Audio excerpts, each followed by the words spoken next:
Good morning. Welcome to the Dr. Karl-Renner-Institut.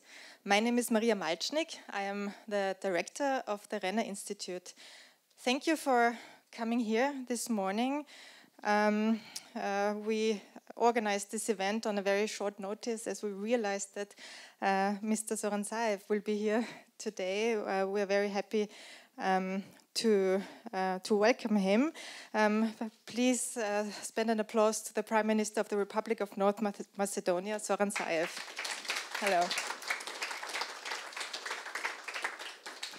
And we also have here today the head of the Austrian Social Democratic Delegation in the European Parliament and chair of the European Parliament delegation to the EU North Macedonia Joint Parliamentary Committee. Very long title. Mr. ANDREAS SCHIEDER, thank you for being here. The Karl-Renner-Institut has been involved in progressive initiatives in the Western Balkans for a long time. Right now, we are part of an initiative that shines the spotlight on young and clever people of the region who travel with us through many European capitals to share their realities and their hopes and their views with politicians, with diplomats, with other opinion leaders. Last week, the group was in Paris, also to talk to an advisor to President Macron. Unfortunately, this didn't change anything about the French position towards the accession talks with North Macedonia. But of course, we won't give up helping to convince our EU partners that now it is the right time to start negotiation talks with the Republic of North Macedonia. The North Macedonian member of this Young Balkans initiative is also here today. It is STEFANI SPIROVSKA. She is president of the Youth Educational Forum in Skopje, and she will comment on the inputs of Zoran Zaev and ANDREAS SCHIEDER later on. Welcome to Vienna. In its latest communication on EU enlargement policy, the European Commission made the following remarks on the Republic of North Macedonia. I quote, "The government has taken steps to restore checks and balances and to strengthen democracy and the rule of law. The country has continued to undergo fundamental changes in an inclusive and open political atmosphere. The country has continued to deliver tangible results in key areas such as the judiciary, fight against corruption and organized crime, intelligence services reform, and public administration. The culture of compromise in the political landscape has improved by the government's efforts to reach out to all stakeholders, including the opposition and civil society, in an inclusive and transparent manner." This is a very, very strong comment on the positive development of a country. And this report also describes a social democratic success story, which began in the year of 2016, when Zoran Zaev and his Social Democratic Party succeeded at the general elections and succeeded in 2017 to also build a government. Zoran Zaev and his party also won the general elections with the support of a progressive civil society movement after the so-called colorful revolution. And today we would like to talk about this success story, this social democratic North Macedonian success story. And we would also like to talk about the unfortunate non-decision in the Council for General Affairs yesterday and what to undertake about that. Thank you very much to the Friedrich-Ebert-Stiftung office in Skopje, who teamed up with us to organize this event today. And thank you in general for the good cooperation. Thank you also for being here today, for coming here from Skopje, Eva ELLEREIT, who runs the office of the Friedrich-Ebert-Stiftung in Skopje. Eva, please share your introductory remarks with us. Thank you.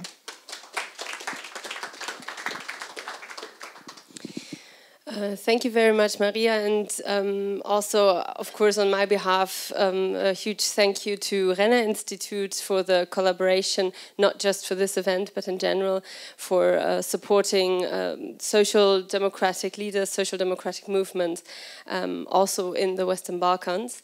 We, as Friedrich-Ebert-Stiftung, are very much supportive not only of social democracy in Western Balkans, but specifically in North Macedonia, and I'm very glad to welcome you here as well, Mr. Prime Minister.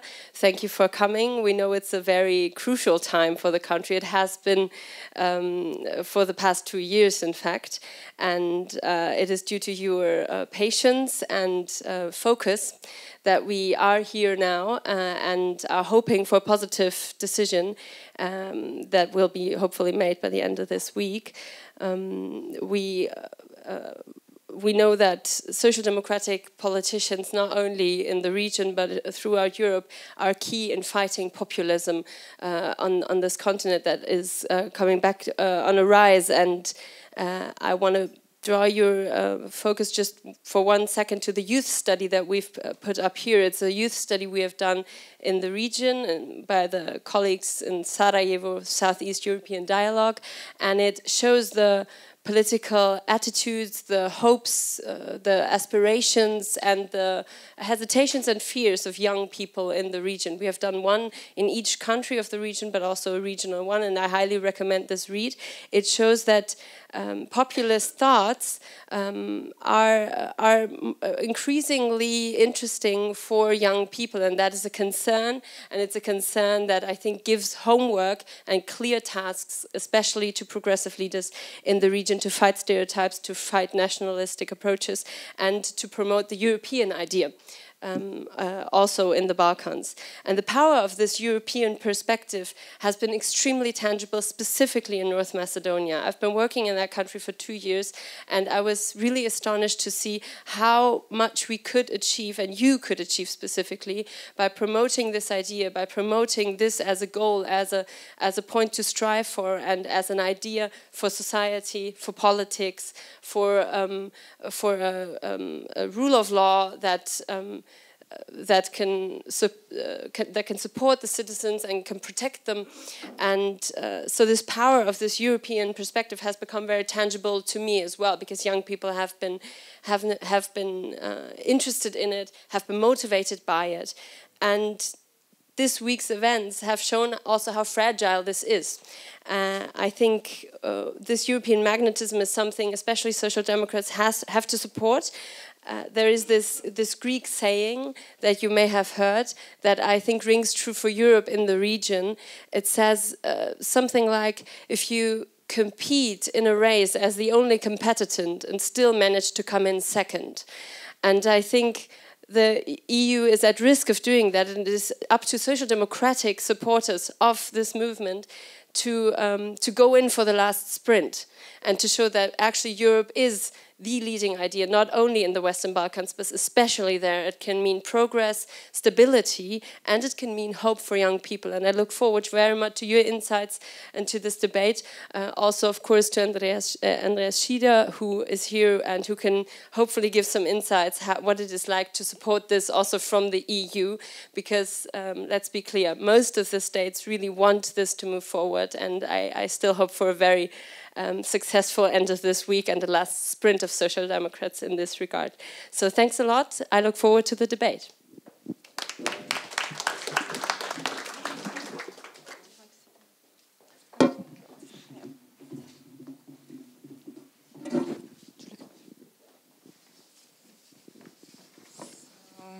Thank you, Eva. All right, Mr. Prime Minister. Unfortunately, the EU General Affairs Council yesterday could not agree on starting the negotiation talks with North Macedonia and also Albania, what we of course regret very, very much. I would like to give you a chance to comment on this non-decision yesterday, and I would like to ask you what your hopes are for the next days and also for the summit later this week. Thank you very much. Thank you, first of all, to Karl-Renner-Institut and Friedrich-Ebert for having this possibility to talk here in the very friendly Vienna, Austria, for the perspectives of Western Balkan and perspective of North Macedonia. Andreas, thank you very much. You spent time with us. Also, like a dedicated friend to the whole Western Balkan countries, but also dedicated to the Parliamentarian Group for Cooperation, European Union and North Macedonia. Dear friends, thank you very much, everybody, because you are here. You are interested in what's happened in the whole region, in the Balkan and Western Balkan. Really changed a lot lately in the few years. A lot of things happen very positively, what give a hope to everybody that we are ready to continuing in the right direction.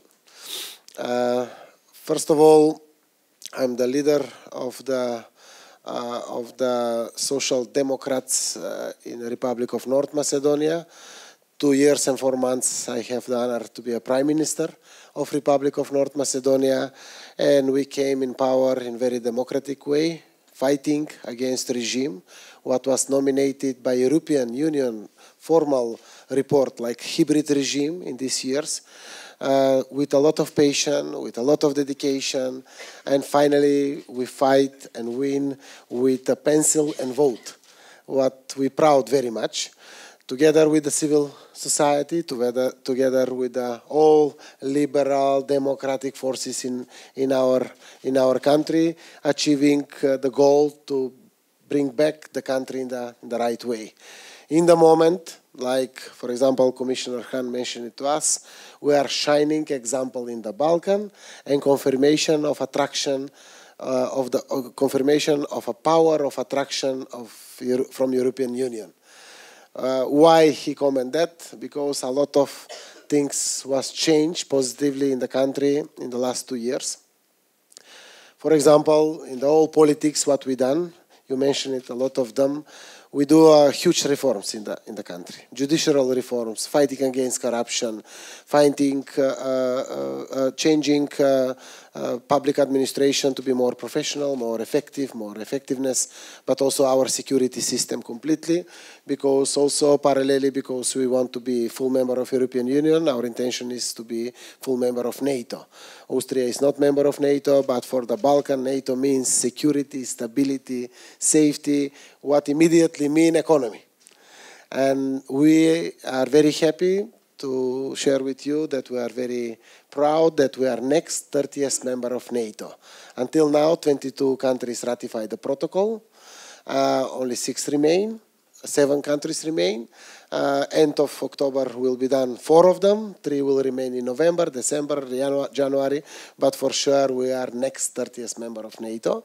And that is very important for us, but I think for the whole region.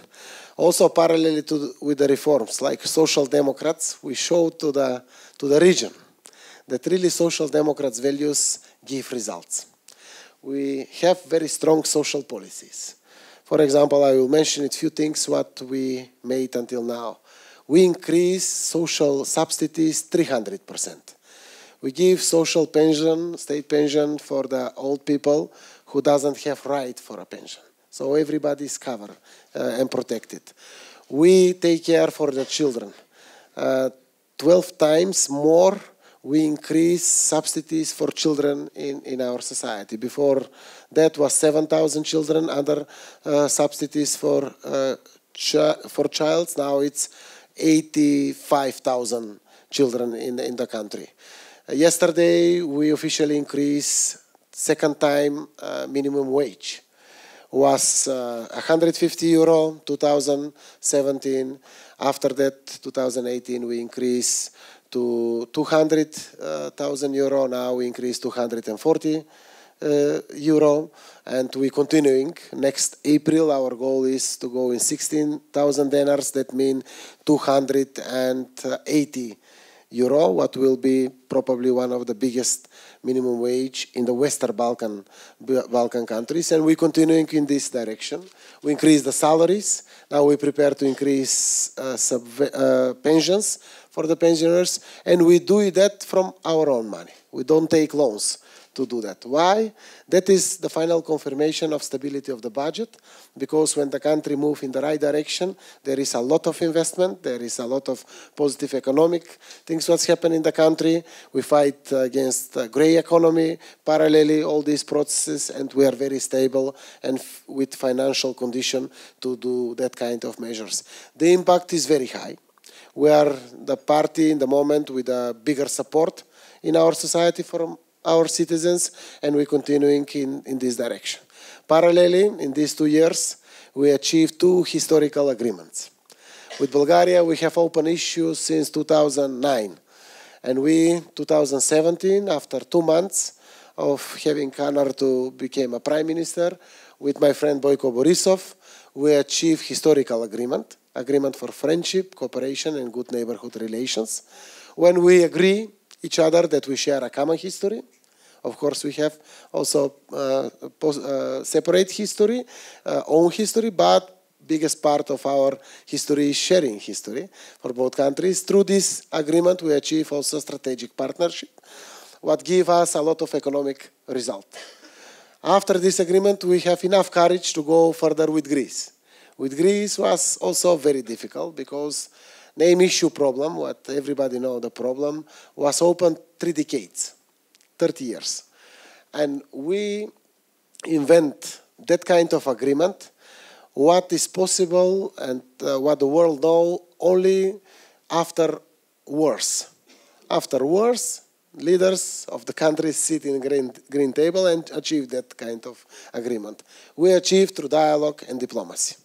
In a very friendly way, taking care of each other through the process, and we find solution how to recognize our Macedonians with Greek Macedonians in a very friendly way, and we accept the new name of the country, because really we are north part of historical region Macedonia, and now we are Republic of North Macedonia. So all of that, we do it because of our Euro-Atlantic integration. There is no alternative for us. We try to move in the right direction because 83% of our citizens are in favor of European Union integration. It's a huge percent. 5% is only against, others are withdraw without decision, but 83%. Even we are 15 years candidate country, we get agreement 2001 for association and stabilization, and we were stuck during this period of time, but motivation for our citizens and love for European values and really to be focused in this direction is very high. Having that in mind, we even change our name for European Union future. It's not easier process. We need to change our constitution with 2/3 majority in a process of 120 days because of changing constitutional name. Very painful process. But we believe that we give a space and a possibility for the young people, for the children, for the next generation. And that is, by our expectation, only possible through European Union integration. And we move in this direction. Really, Secretary General in United Nations, every time in speech, mentioned it, that there is also a positive example, Prespa Agreement, North Macedonia, Greece Agreement, Bulgaria, Macedonia, North Macedonia Agreement. Also, even President Macron, in his speeches, mentioned it, Prespa Agreement, like positive example. All leaders also mentioned that. And we are really best case in the Western Balkan.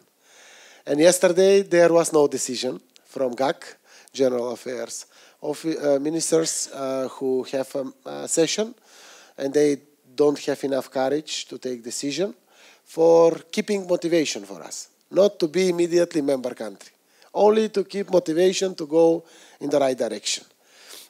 The problem is France. France debate about the reforms of European Union, about new methodology to be adopted for enlargement process. And of course we are aware it's our Europe also, not only to the citizens from European countries, European member countries. There is needed for reforms, but reforms can happen really parallelly with keeping motivation for us candidate countries. Because without this motivation, the nationalism, populism, radicalism will back again. Balkans have a lot of that in the past. A lot of wars happened because of this nationalism, radicalism in the past. We learn from that and we want to move forward to be really Europeans. And in this direction, also, if they punish, the best example, how they will motivate President Vučić and President Tači from Kosovo, for example, to achieve agreement, or to motivate Bosnia to find solution with this complicated constitution, what they have it. There is no possibility to do that. Also, in our region, there is also huge interest from China, from Russia, from Turkey, legitimate interest.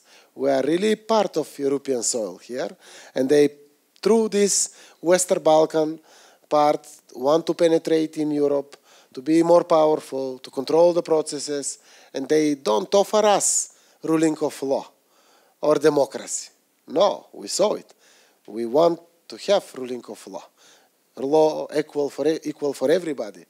Democracy, what will shining. Freedoms, general freedoms. We are very proud what we do during all these 2 years. We go up of 15 places, after that 14 places plus in the Reporters Without Borders for media freedoms, for example. A lot of things change, and because of that we are now in the main focus in European Council. GAC doesn't succeed, but we still don't lose our hope. Because not only we, all Western Balkan 6 countries are like island in European Union. We are surrounded by European Union member countries. So what kind of alternative we have it? That is only alternative what we have it. And there is agents from the countries who work against somebody because of NATO integration, somebody against democracy and freedoms.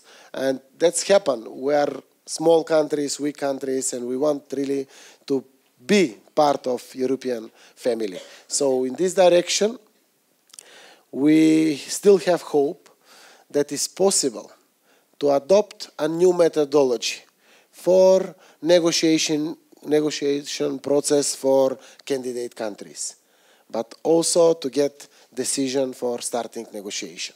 Normally every country in the past, like Montenegro and Serbia, they get data for starting negotiation and they have first intergovernmental session after 7 months. It's enough time for a new methodology. Seems to be very hopeful that what we know from this methodology, that give more precise things what to do with sustainable results. If you open chapter, for example, next year for media, and we achieve the goals, you close the chapter, continuing with other chapters. In the next 3 years, if you make damage for this chapter, you need to open again. It's good for us, it's sustainable. That is what minimum what we have it like information, because even President Macron and the French representatives share something, but seems to be that they are not very much clear what they want to do. But okay, the process of keeping motivation can continuing in this direction. If the decision now, Thursday and Friday, will be no, or another postponement, our government will be in Wednesday that. I publicly talk about that. Why? Not because we will be sensitive because of that. Okay, it's decision what not depend from us. We do everything. But majority from the parliament we will lose. We promise them. Be prepared, vote for changing of the name of the country, changing of the constitution, adopt all these 2 agreements with Bulgaria and Greece. It was not easier really. And if we do that, Europe promises us that we'll deliver. Deliver is decision for starting negotiation, not immediately to be member country. And in this direction, I believe that they will take care to not give a space to the third sides to be part of that what is really European.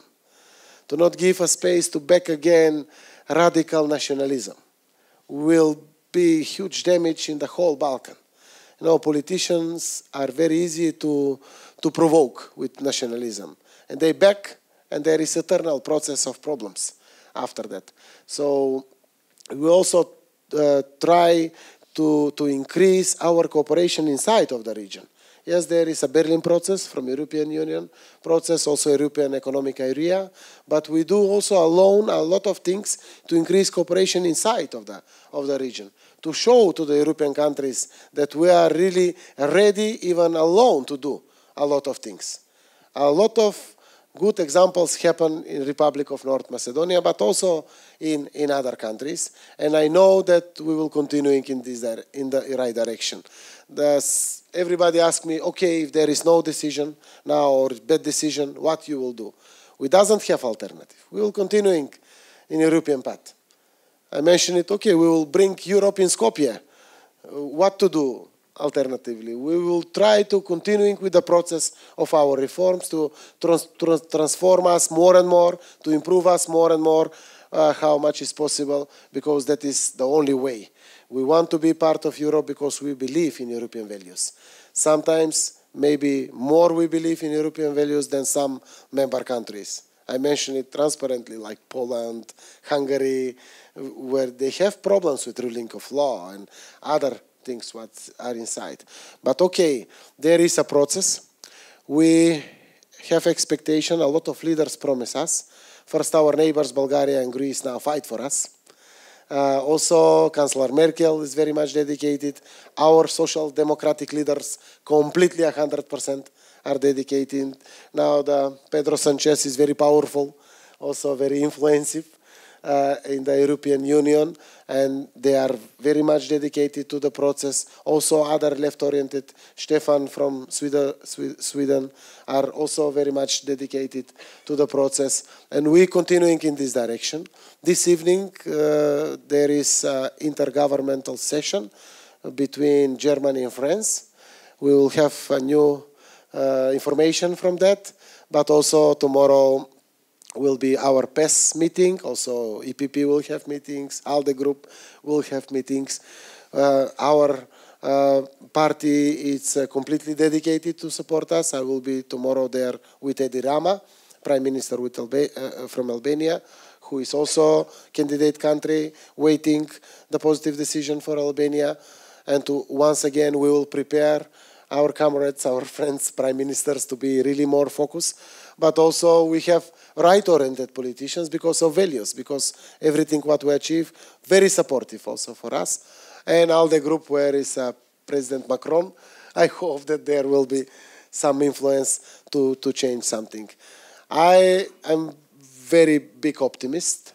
In my country, everybody mentioned that I am the biggest optimist. But without optimism, probably I will not achieve all these agreements and everything what will happen. We don't have alternative, like I mentioned it. I think that something will be trading inside of European Council. There is a lot of candidates for European Commission. There is multi-annual budgeting of European Union, Brexit decision. We are maybe not so important, but I hope that we will be something positive what will appear from European Council, because really we deserve. Europe needs to take care. Maybe not enough leadership in the moment, but to not forget why European Union is made, is constructed.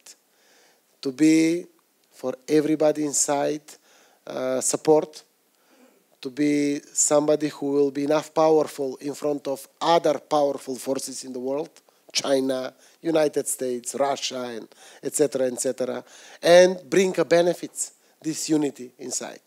So if the Europe give up from some European part, Western Balkan, how they can be influenced in Syria, I don't know, in Iraq, Iran, all that what's happened. So there is a reasons to remain optimist, really, and I hope that Friday morning will rise with a positive decision for us, because that will only keep motivation for our citizens, administration, us politicians, to go in the right direction. So thank you very much to give me this opportunity. I'm open for the questions, to debate, to share with you, because Austria was always, no matter who have honor to be on power here in Austria, is very much supportive for North Macedonia, very much supportive for the whole Balkan, Western Balkan especially. There are fighters also who give concrete concrete arguments for our achievement. They motivate us. Austria is one of the biggest investors in the whole Balkan. In North Macedonia is the first #1 investor there. And a lot of social values we implemented through a lot of companies in the North Macedonia, and we will continue in this direction. Thank you very much because you have patience to listen to me. Thank you.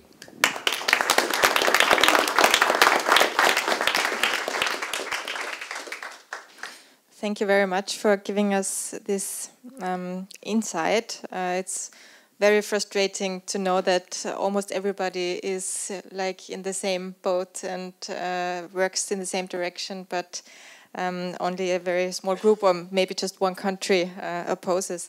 Andreas Schieder, you are one of the very, very strong supporters of a serious EU perspective for both North Macedonia and Albania.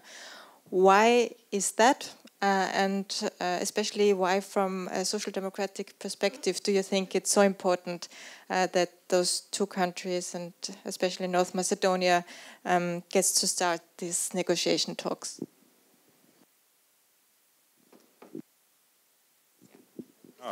Okay. Good morning also from my side. Why is this?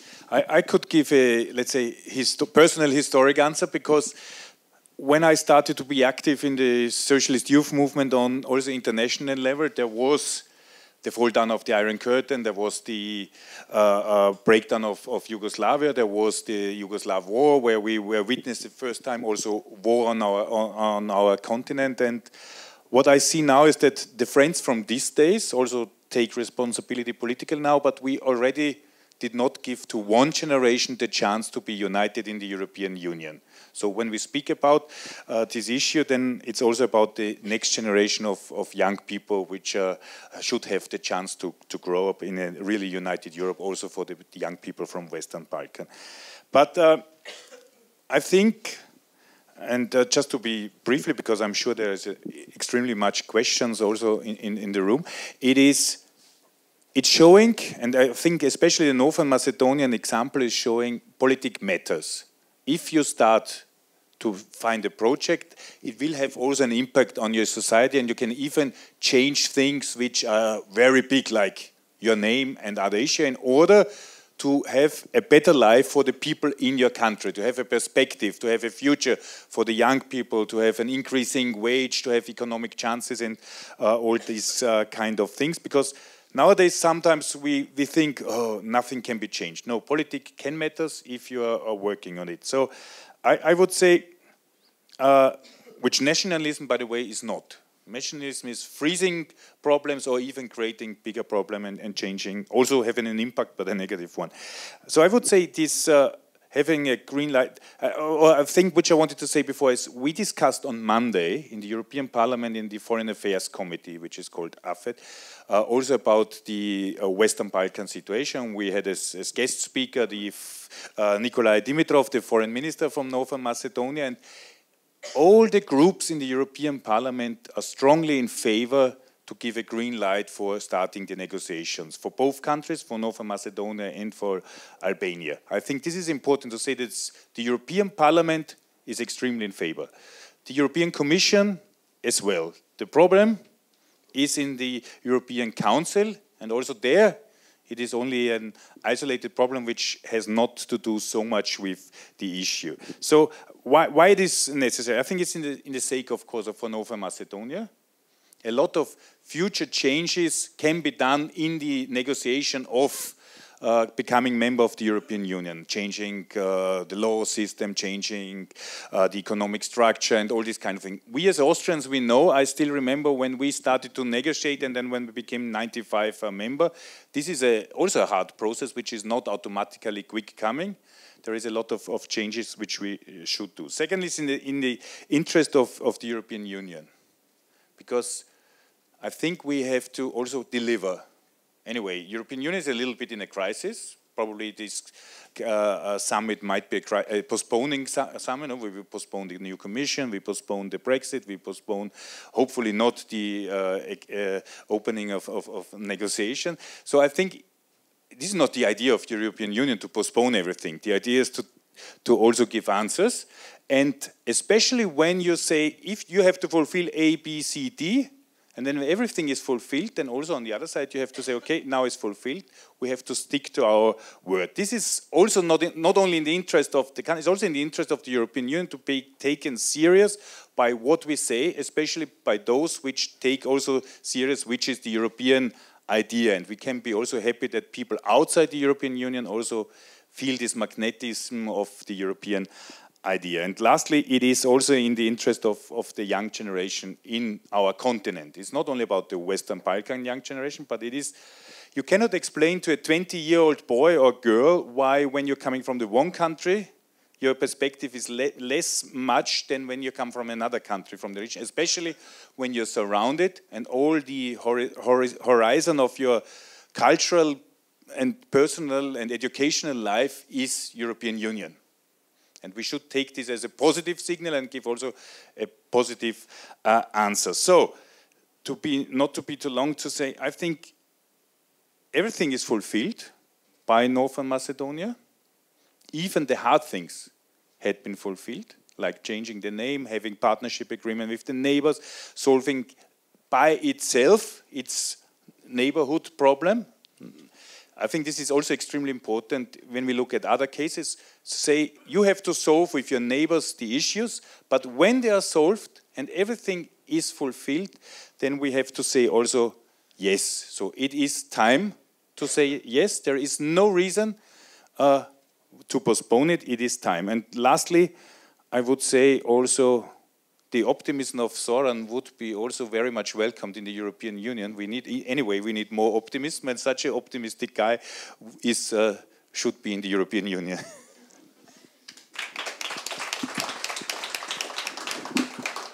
Thank you. Zoran Zaev, let me just make a brief look backwards to the year 2016. You mentioned it before, there was a criminal government regime. Your predecessor, Nikola Gruevski, is charged guilty of fraud. And he escaped now. And escaped to Hungary and is a refugee now in Hungary. How did you manage it to succeed in such a difficult period for your country, to team up like with the protesters and succeed in the elections? How did you do that? And second question, what is your like social democratic view and vision for your country and for your people, and how do you want to achieve it? I know it's not a small question, but okay, it's our debate, like social democrats, what to do. Yeah. First of all, there was a very difficult time, political crisis in the country. We catch the government how they non-legally wiretapping 20,000 citizens. We get in our possession 1,040,000 non-legal wiretapping materials, and we use it to fight that against regime in that time. When the regime was catch and there was difficult for them, they try everything to save them. But we decide to open ourselves. We invite all civil organizations, all unions, all political parties who have different opinion than the regime to join us, to make a friendship together, to protect their own country and fight for the better future. That parties, especially us like left-oriented, it's not very well prepared to open ourselves for cooperation before elections. We do it that. We know that we need to share our chairs in the parliaments, after that in government, but that is democracy. And having in mind that kind of goal, we achieve to fight against this nationalism, radicalism, what was also present parallelly with the regime in the country. Having in mind that they will lose during the session of the parliament after successful elections, we get 67 MPs in our side from all 120. And they block us 35 days in the parliament.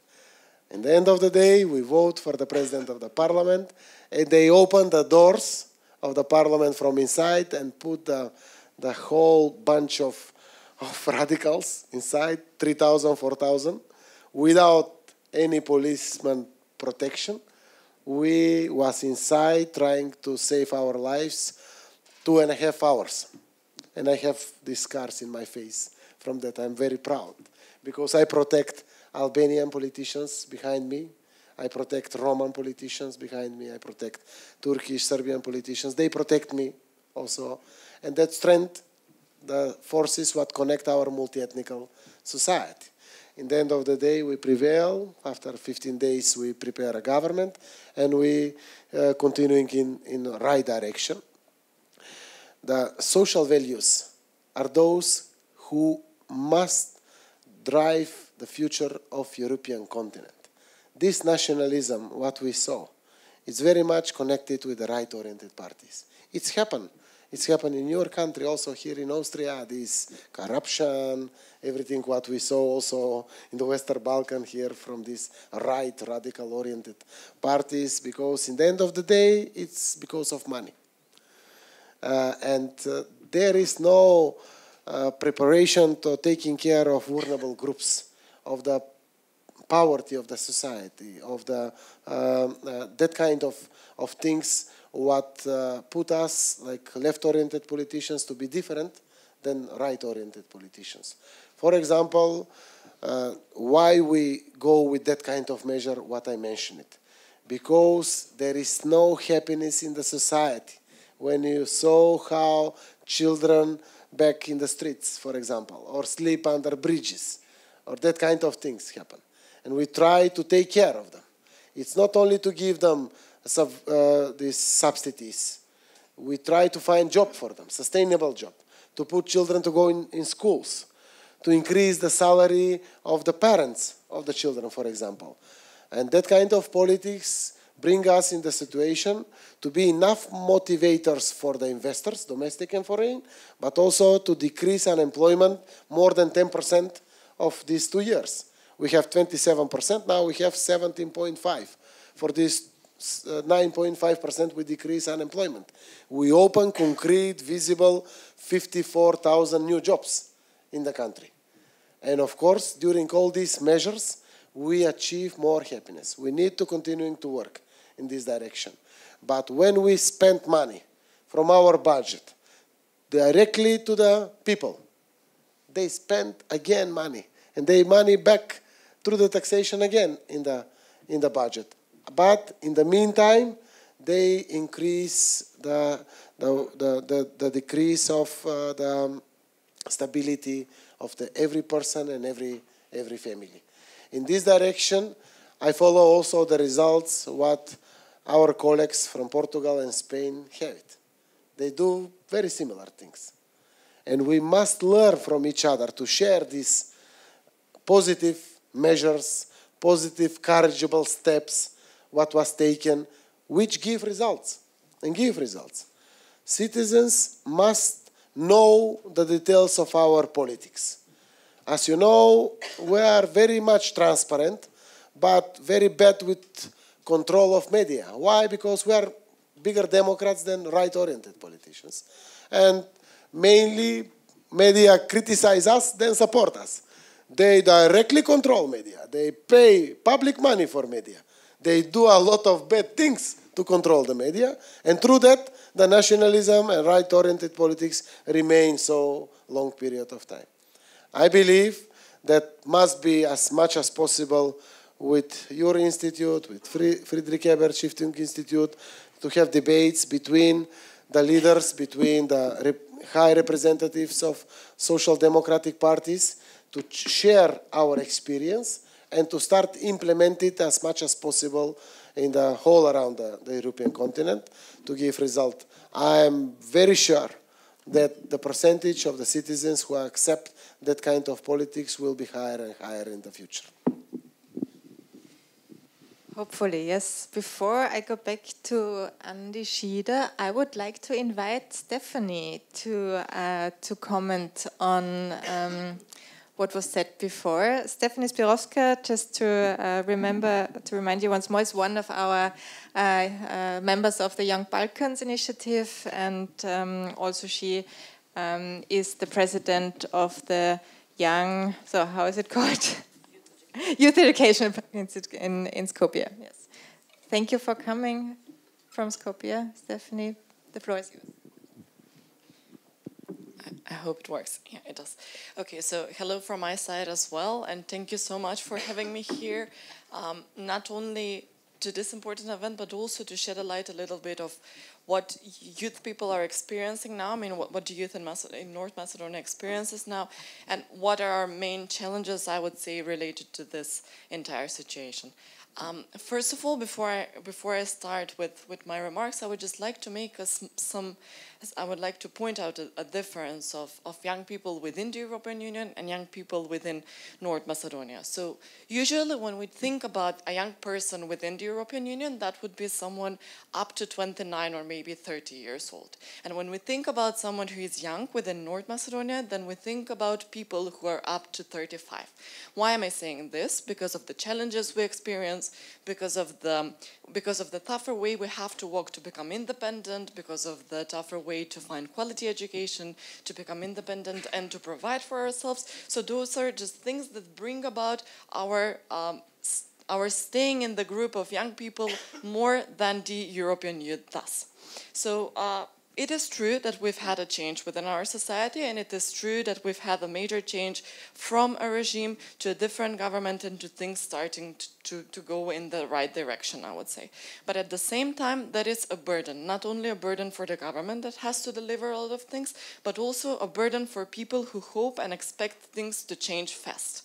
And when I talk about people expecting things to change fast, they lay their all hope in that Euro accession process and becoming part of the European Union. If I need to put this into numbers, 70%, almost 70% of young people believe and expect that we will become part of the European Union. And that is mainly the reason why they stay within the country and expect and hope for a better tomorrow. These young people are expecting this to happen before 2025, which is the day that has been discussed a lot and became popular in the recent times. And I'm sure that these recent events are causing some bad feelings in them and disappointment mostly. So I believe that this week is the right time for the changes to happen so that we keep those young people here. And when I'm talking about young people, that is not the stereotype for the Western Balkans young people that we usually have. But those are well-educated and active and engaged young people who are very progressive and who have been educated in the country but also abroad and came back to bring about the society. And those are the people who have been held hostages for years of a problem that hasn't been ours. And now that we have solved that problem with our neighbor country, we expect things to continue going towards the European Union. It is very serious that the recent report of World Bank says that 500,000 people have already left North Macedonia, which is a scary number, and we need to do things to prevent this continue happening. This gives us the answer of the question if there is an alternative. And I completely agree that we do not have an alternative, because if we do not become part of the European Union as a country, then people will find a way to become part of the European Union, because they are hopeful, they are waiting, but they're kind of becoming exhausted of waiting and of postponing things to happen. So it is true that the EU assessment process is long and complicated, and I agree that it should be maybe changed a little bit. But if we take into consideration the length of the accession process itself, then I'm sure it can go hand in hand together with the reformation of this accession process. And if we put this into numbers again, that accession process should last approximately 7 to 8 years, I would say, which is enough time for the entire process to be at the same time being changed as it needs to be changed.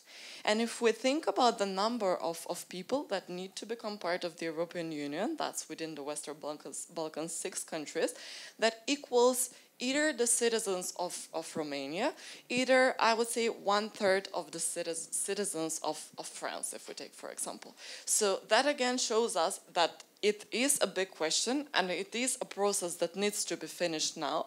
But on the other hand, it is something that the European Union is already capable to manage, and it's a process that can only bring benefits not only for the young people of the region and of North Macedonia, to be more specific, but also it will be beneficial for the European Union as well. Those will be my short remarks. I will remain available for questions later if you have any in the debate. Thank you so much. Thank you, Stefanie. Andreas, you know the social democratic movements in the Western Balkans quite well. How do you see its potentials, and are there a part of North Macedonia any other promising developments and projects? Yes, indeed. I think the region has big questions to solve.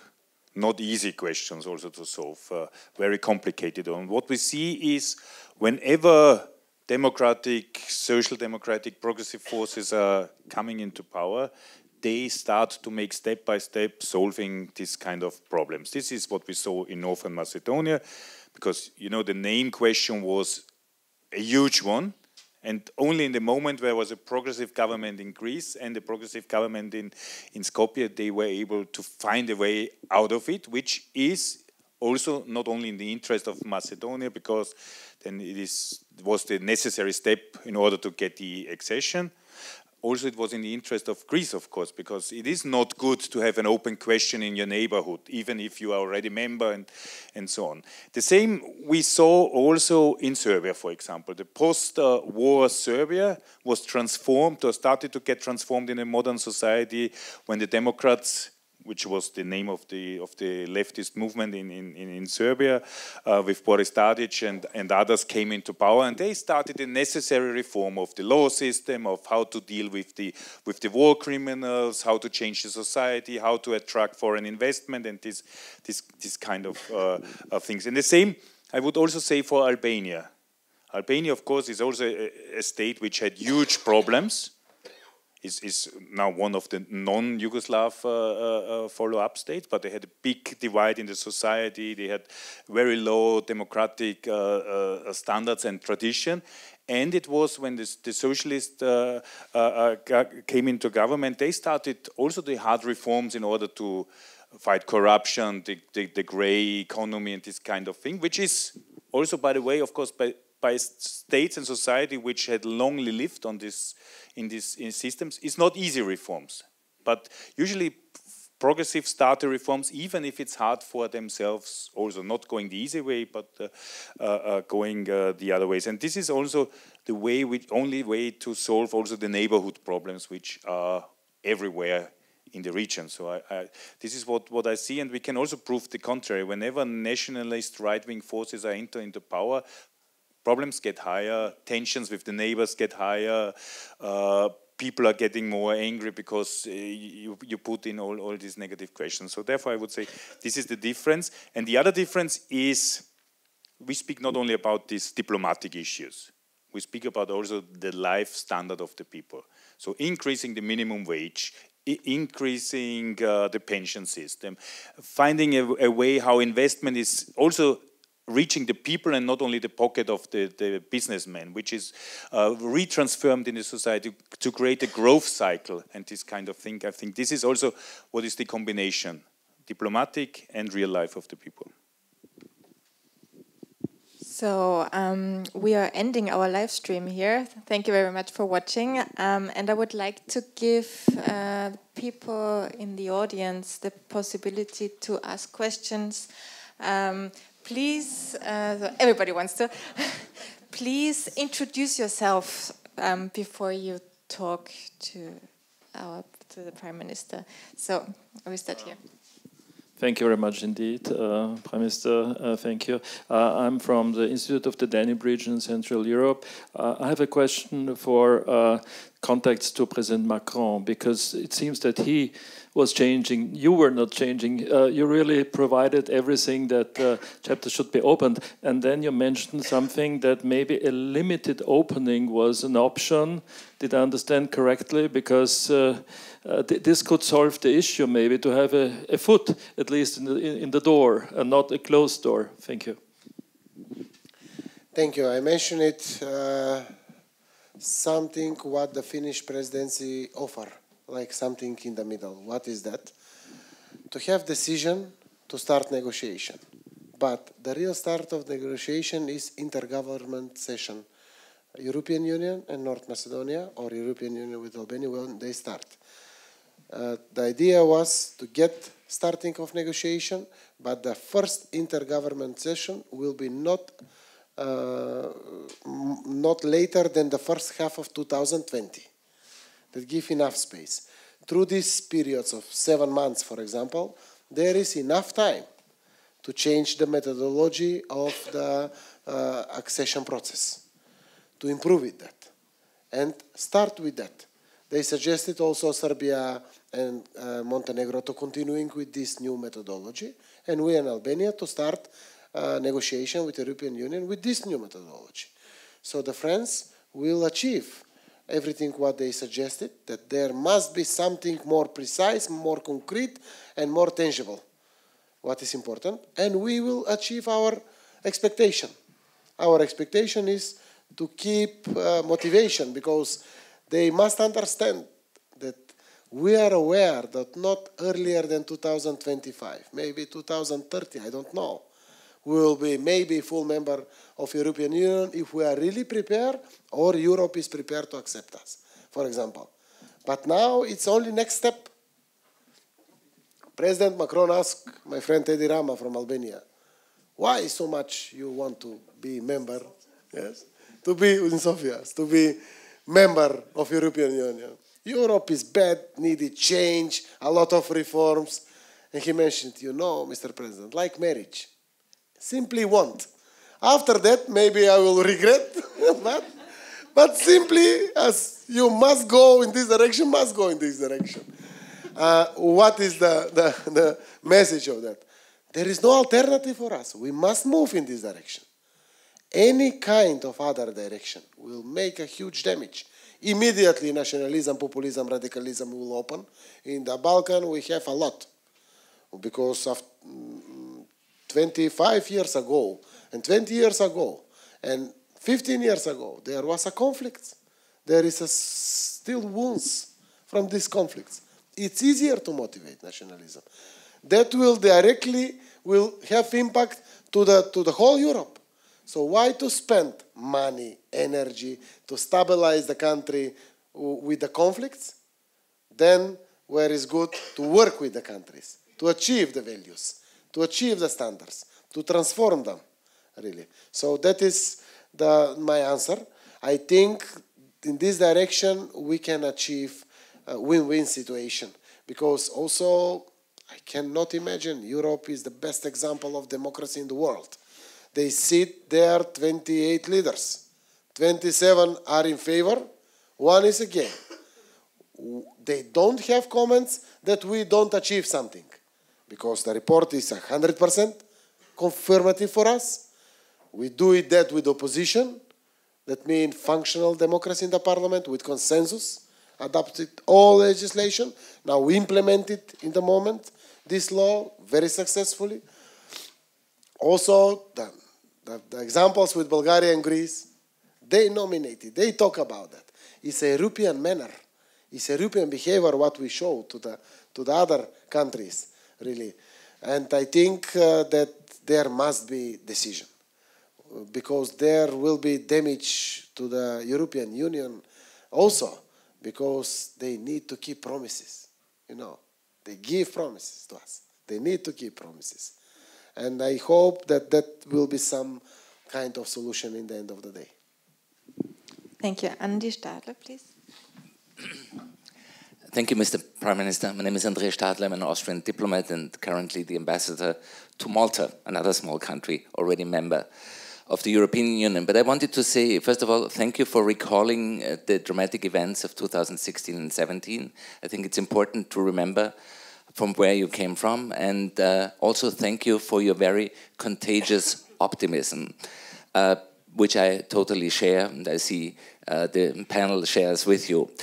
Let's look forward to next year and assume that the green light for the accession negotiations will come, and you will be together with Bulgaria in the Berlin process, moving forward this island of 6 Southeast European countries that are not yet member of the European Union towards the Union. What is your main vision for next year's summit? What will Bulgaria and North Macedonia propose? Maybe human rights or infrastructure projects, economic revitalization? Do you have already some kind of blueprint? Thank you very much. It's an important question for us because one of the biggest focus for us is preparing Berlin process. We are the first country who is candidate country and have honor to share organization with member country, with Bulgaria. Bulgaria 2017 organized, 2018 organized the European Council session for Western Balkans. And that bring focus again to the Western Balkans, more focus. Focus was remain before that, but was more focus for us. And we sent a message how the countries from our neighborhood can be more helpful for us, Western Balkan countries. Berlin process, we start preparing. What President Vučić told about this mini Schengen, we prepare Berlin process through that. We want to show to our friends from Austria, from Germany, from Bulgaria, from France, that we can do it sometimes, some things alone. Yes, Berlin process give us huge opportunity for connectivity, digital agenda, people movement inside, but we can do even more. What is the intention? We intend to achieve some kind of aspects like countries from the Balkan. One is a Western Balkan country. Berlin process is designated for us, Western Balkan countries, to show to the Europe.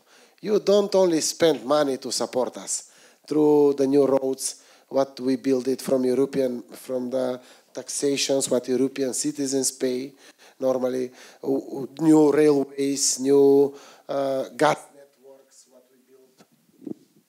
Okay. And other infrastructure, that we can do it something alone. There is a huge capacity. So the intention is, we started to open one-stop shops. To cut 50% minimum waiting in the borders. World Bank report showed to us that the trucks with goods spend 80% of the time in the borders in the Western Balkan inside and only 20% in the roads. It's ridiculous. We spent €1 billion waiting in borders. So we are poor countries. Why to spend that money? It's our money. Why to not do something? We try to create a common market for our people. Common market. It's a possibility for free movement of people to recognize our diplomas inside. And when some Austrian investor come, if he needed engineers, he have opportunity to find from Skopje, but if there is no enough, from Niš, from Durrës, from, I don't know, from Pristina, from Sarajevo, it's because we are 2 million. The whole region is 20 million. Will be more attractive for investors, for example. We try to take one step more. Or if the agency for food and veterinarian give permit for quality of food from Serbia, that is enough for us Macedonians or Albanians, because they take care for the health of the Serbian citizens. That is good also for us. Why to spend time checking the foods once again? So that kind of improvement we'll want to achieve and show result in the Berlin process in next July probably will be. the next Berlin process in Skopje and in Sofia. And through this, to motivate also member countries, or to give more motivation to President Macron, who is with reserve, for example, that we deserve, really. We try even alone, harder and harder. Thank you. First here and then Stefan. My name is Soraya. I'm from the Austrian Press Agency. And you said before that if the answer on Friday will still be no, your government will be dead next week. Do you think a new government would approach towards Turkey, Russia or China? Is that possible? Maybe I will be not the Prime Minister, but I will remain to live in North Macedonia. I will not leave it that for sure. Somebody else will take first responsibility. We'll put a huge baggage to the European Union, but also we need to protect majority in the Parliament and continuing in the right direction. It's the only way, European Union. We must be politically wise what to do it in these dramatic processes. But that is 5% of possibility for me. 90%, 95% is my optimism. That still in European Council will be something. We are completely relaxed what will happen with us politicians if we don't move in the direction of European Union. It's not worthful. Where to go? In which direction? In the Mars? In Venera? Where? That is the only direction. It's also for our opponents, only direction. So, of course, we will manage inside of the country how to continuing in the right direction, because a lot of positive things happen after all these agreements, after being close to European Union decision, after to be next member of NATO. For sure we will be next member of NATO. The impact, economic impact is high. First time, independently, prosecutors fight against corruption. They go after politicians from the government, owners of the media, businessmen. There is a lot of things change. It's a huge motivation in the institutions. In the moment, the prosecutor in our country is in detention, in prison. The owner of the media, who was very in favor of the government, is in detention. Businessmen in detention, in a very transparent process. What's happened? For us, that is implementation of all these reforms, what we made in the parliament. Now they are in the practice, what's happened. But that change in education, that provoke change in health system, that bring this 624 million euro for indirect investment in 2018. This year we expect to have more than 700 million euro. Per capita of the country of 2 million citizens is huge. By the United Nations, we was nominated a country per capita with the biggest foreign direct investment in Southeastern Europe, for example. That is huge examples. We decrease close to 10% unemployment. We need to follow in this direction. We need to continue in this direction. So that kind of things will happen in the country because we believe so much in European Union. So there is no possibility to give up of that or somebody to come with other idea, because as I mentioned it, who will be against from the politician, who will be against citizens? 83% are in favor of European Union. So we will find a way how to continue in the right direction. Stefan. Danke. Stefan Jenner, member of the Austrian Parliament and member of Council of Europe. It's good to see you, Zoran, again. You did not lost anything of your optimistic and your power, because I chaired 7 times Council of Europe mission in your country through all the steps of the crisis. And you did something which I can only congratulate. I did it at the time, but you overbridged the gap between the ethnic group, that you invited the Albanic ethnia to come to STSM, and also the colorful revolution. And I think this is a very, very great signal. And with this invitation, you worked in the spirit of the colorful revolution, because this was the biggest bridge over the ethnic gap, which I observed. And on the election day, I was in a DUI polling station. They had normally 75% there, and they were shocked when STSM got the majority. So I hope this is going on very well. And you know that I was also chairman of the Monitoring Committee of Council of Europe. And for the last report in October, we discussed that now the post-monitoring of Northern Macedonia should come to an end. And there are 3 points, which is that the census will come now in spring, that more of the ELLEREIT agreement will be fulfilled. I hope you make the next steps. And what is the future with the special prosecutor? I think this is also one important part of the decision we will do very soon. So maybe in 2 years we can finish, it's really time, the post-monitoring process. Thank you very much. Thank you for this comment. I forget to mention it. One of the values of colorful revolution was we bring together all ethnic groups in our society, and they remain. In this election 2016, Albanians vote for Macedonians, Macedonians for Albanians, Serbs for Turks, I don't know, Romans for Albanians. What is good? They vote for the right or wrong persons. What we continuing in this direction, for example, for our party, we get it more than 22% of Albanian votes for us. Directly, I'm Macedonian ethnic representative. And what we continuing in the election for mayors, that was even bigger. And after that, we choose president of the country last year in May with support of 31 political parties from all ethnic groups in a very representative way.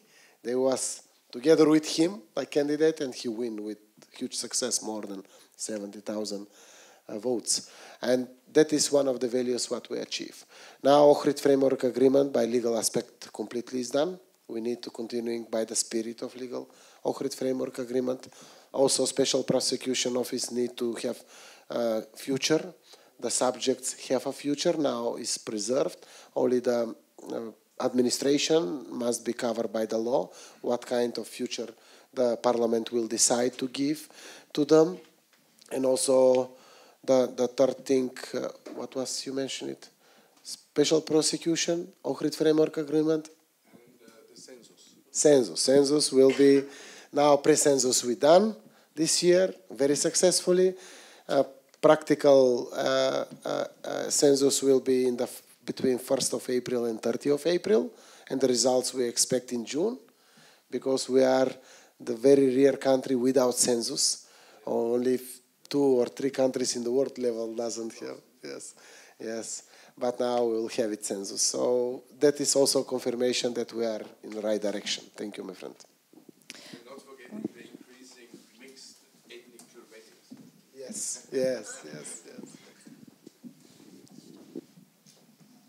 Can I? Yeah. Hello, everyone. Gordana Milošević-Jurukovska, part of Macedonian diaspora or expats in Vienna. Proud to my Prime Minister. Dedicated member of the colorful revolution. Even here in Vienna, we did have a demonstration at the Heidelplatz 2 years ago in support to the change to come to our country. Date will be granted tomorrow or in some months. It is inevitable, as you have said. What is of my interest is what is the government doing in preparing the administration for the tough and long negotiation processes, because it's milestone by milestone, I mean, I do have some insight that the government does efforts, but it will be a cumbersome process, and how you are dealing with that. And number 2, we don't let you die the government. No, we are with you, and you will succeed. Thank you. Thank you very much. We prepared the first state group for negotiation 7 months ago, and the biggest participation in these groups for negotiations are coming from civil society.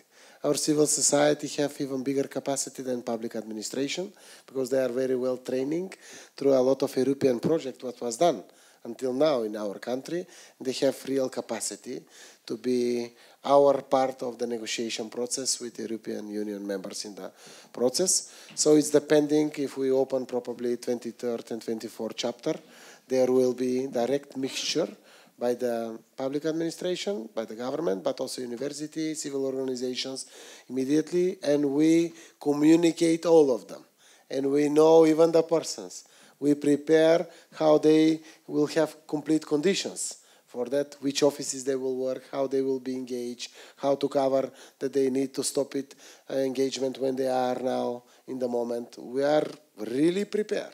All these 7 months when we do everything, because we expected in June to get this negotiation, was postponed. And we wait, and what to do? We prepare parallelly our teams for negotiations, but also because we expect in June to have positive decision to start negotiation. Not happen, the European Council postponed it for October. We start implementation of the law. This racketing case is a concrete case fighting against corruption directly with shining independency of judiciary and prosecution. Very transparent way. What was not happening in our country 2 and 3 years ago for sure. Or changing the judges in a transparent way when they make problems. Arresting politicians from the government. Yesterday, Deputy Minister for Health gave resignation in a very transparent way because he have some wrongdoings happen directly. It's freedoms, it's a transparency. Now there is checks all around the country. Monitoring from the citizens, completely strong civil organization, and we don't need to lose that. That is new capacity of our country, and we will continue in this direction. I will take, we will make like a final wrap-off. So we have 4 people who wanted to say something. After that, the Prime Minister and Andreas Schieder will make like a quick final statement, and then both of them have to jump into the car and board the plane to Brussels. So let's make 4 quick questions or remarks. Yes, we start in the back and then to you. First. Okay, thank you for coming. My name is Vishwam. I'm just a university student. You mentioned that you made a lot of reforms against corruption and to improve rule of law in the past few years, and you've been successful. And I was wondering, what do you think are the most effective and important ways to combat corruption? Because obviously, as you pointed out, a lot of countries, even within the EU and around the world, struggle with that. And yeah, what do you think the best strategies are?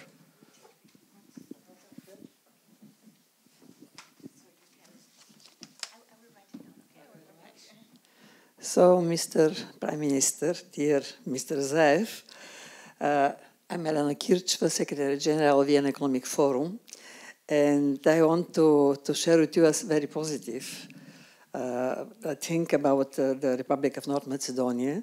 Vienna Economic Forum and the Board of Vienna Economic Forum decided to have, and I have the pleasure, the honor to inform you, and I'll quote it, the Board of Vienna Economic Forum has reached the decision to award the Republic of North Macedonia with the Vienna Economic Forum Traditional Annual Award, Country Partner of the Year 2019.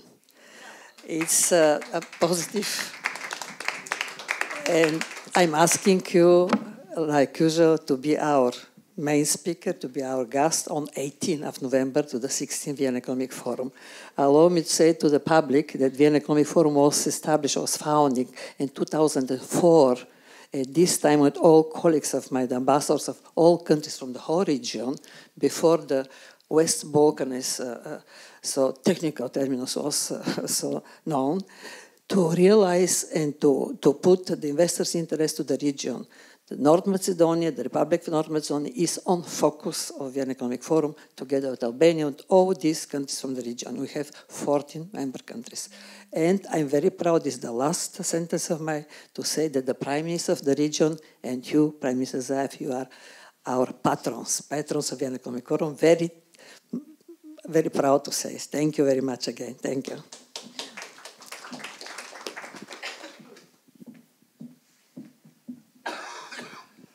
I have two short questions. My name is Saylor. I'm working in the infrastructure ministry and have to do with railway financing. I have been some years ago in Macedonia, and the railway network was very poor. On some lines there was no traffic or 1 or 2 trains a day.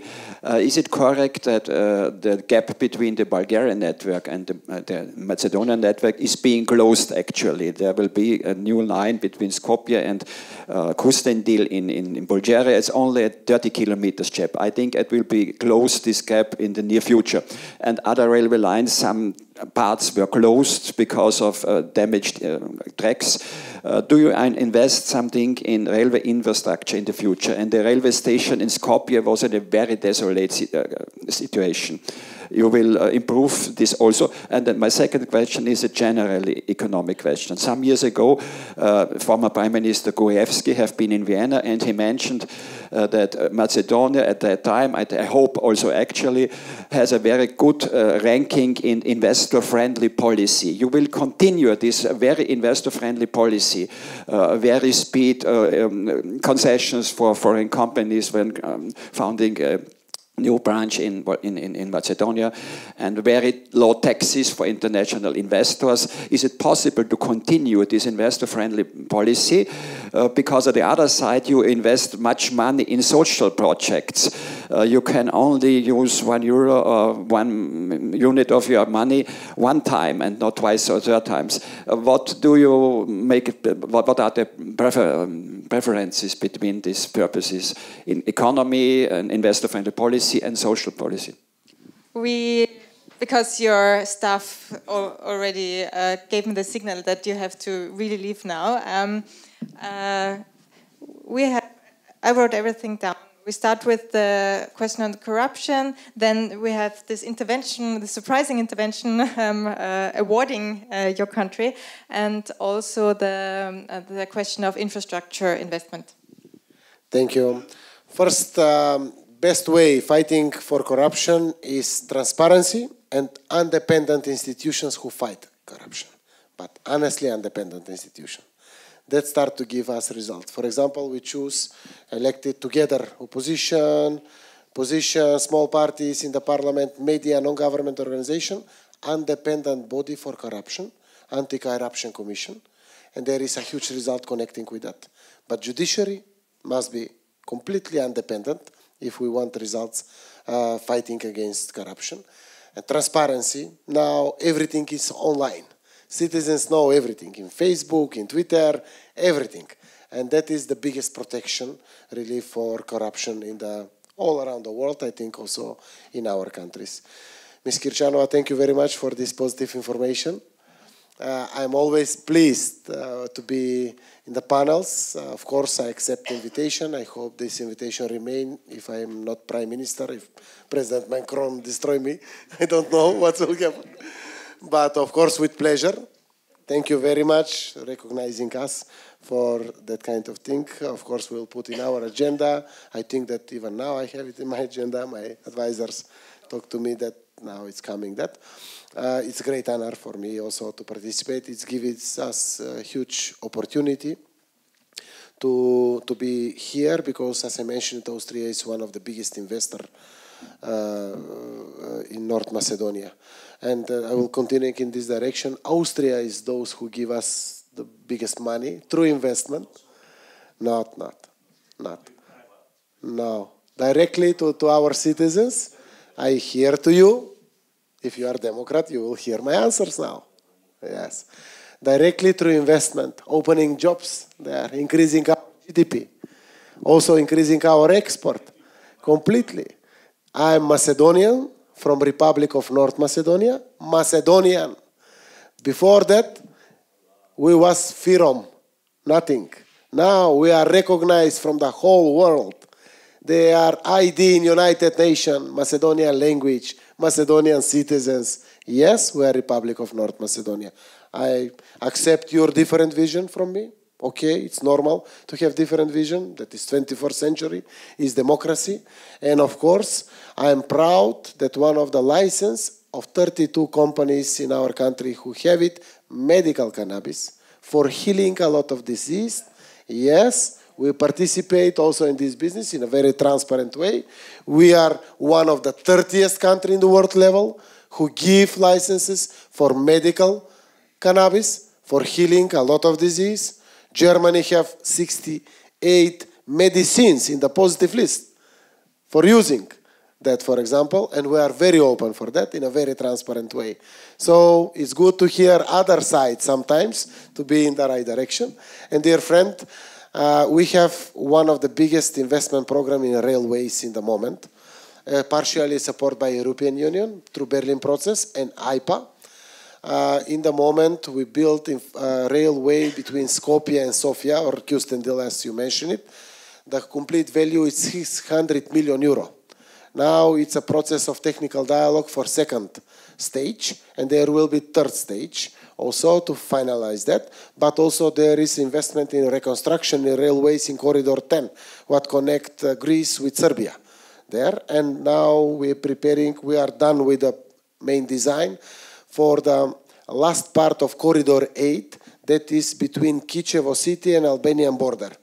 And we will have complete connection with the Durrës, Tirana, Ohrid, Skopje, Bulgaria, Black Sea, Istanbul. This Corridor 8, what is very important European corridor. And of course, we have it 60 million euro from Berlin process, 68 million euro from MIPA, and our own money together with loans, more than 450 million euro for all this what we do. So Europe supports us directly by your tax paying in European Union. It's direct support, we appreciate very much, and we participate with our own money because it's a common interest. Thank you. Thank you very much for this very, very interesting insight into your country and your politics. So we wish you all the best for the next couple of days. You're attending the PES leaders meeting now. Yes, as I mentioned before, we will not stop supporting you and your cause and the cause of your people. Thank you everybody for coming for this morning debate and hope to see you soon. Goodbye.